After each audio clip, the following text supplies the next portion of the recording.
Olá pessoal, vou fazer um resumo de um livro As Raízes Medievais do Pensamento Moderno, do Alessandro Ghisalberti. Esse livro foi publicado pela editora Instituto Brasileiro de Filosofia e Ciência Raimundo Lúlio em 2011. Eu vou destacar alguns pontos, né? Então ele vai defender a tese de que a Idade Moderna e a Idade Média não tem essa ruptura que muitas vezes é reportada em alguns livros, né? Então ele diz assim que a Idade Média e os tempos modernos, bem longe de se contraporem, algo sempre reivindicado tanto pelos detratores da era medieval como pelos seus mais entusiastas partidários, antes se complementam, a ponto de não se poder compreender a modernidade no que esta tem de melhor e de pior, sem nos reportarmos à época histórica que a antecede. Então, primeiramente, a afirmação da transcendência necessária para a explicação da história, da experiência e da afirmação da imortalidade como aspiração inevitável da natureza humana. Em segundo lugar, a convicção da inteligibilidade do mundo e da possibilidade do homem elaborar um conhecimento rigoroso, a ciência. Então, o Guisalbert ele vai adotar a presença das raízes medievais na modernidade em relação a esses pontos, né? Essa questão da inteligibilidade do mundo e a questão da transcendência, que ele vai identificar isso na Idade Média.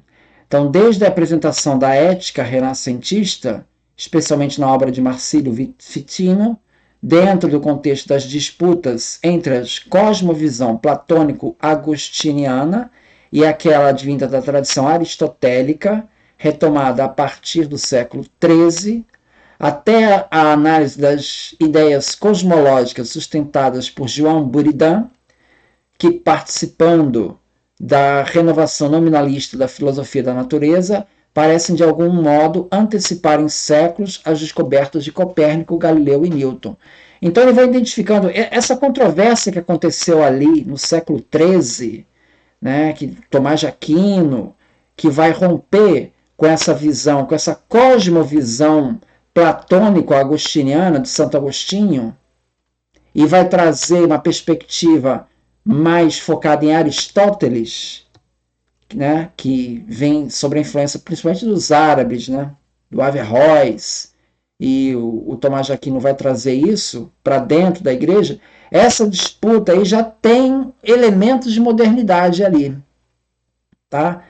E essas ideias cosmológicas, por exemplo, de João Buridan, também já tem a noção de movimento ali, alguma coisa já moderna que vai aparecer mais tarde com Galileu.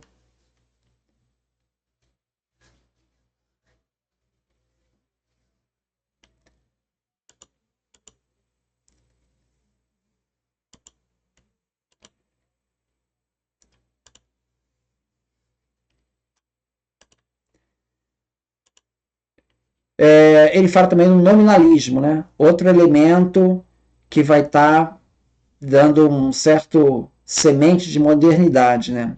Então ele fala, Guilherme de Ockham repete muitas vezes que Deus pode fazer tudo o que não inclua contradição, ou seja, Deus comporta-se sempre sabiamente, e em consequência todo o seu querer é positivo, racional e ordenado. Entende? Essa concepção de mundo, essa cosmovisão de mundo racional, ordenada, ela que aparece ali no nominalismo, então isso já vai ser um elemento de modernidade. Tudo isso está dentro da Idade Média.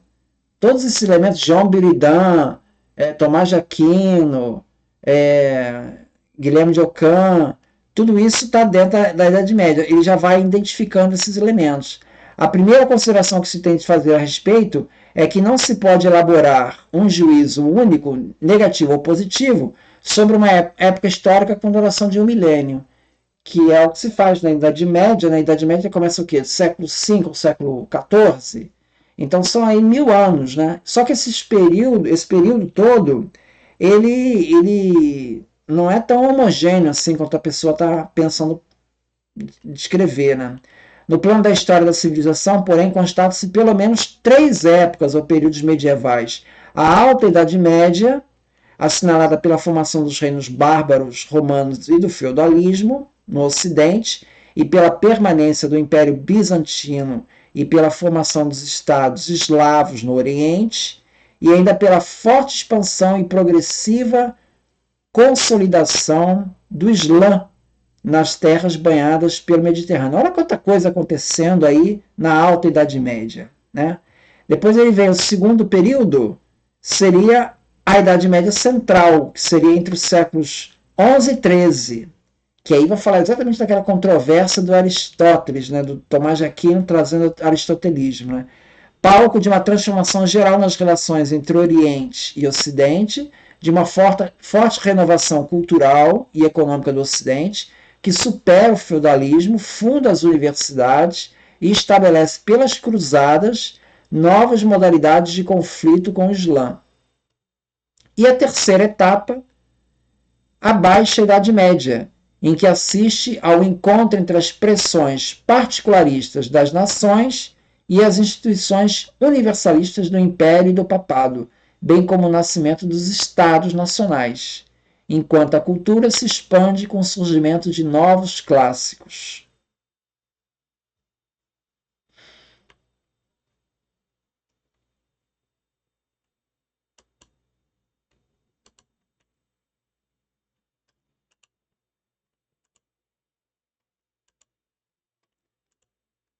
Nessa perspectiva, pode-se pôr em evidência a concepção de história, em particular, e da história futura, como emergem das obras de Joaquim de Fiore. Joaquim de Fiore, ele nasceu em 1135 e morreu em 1202.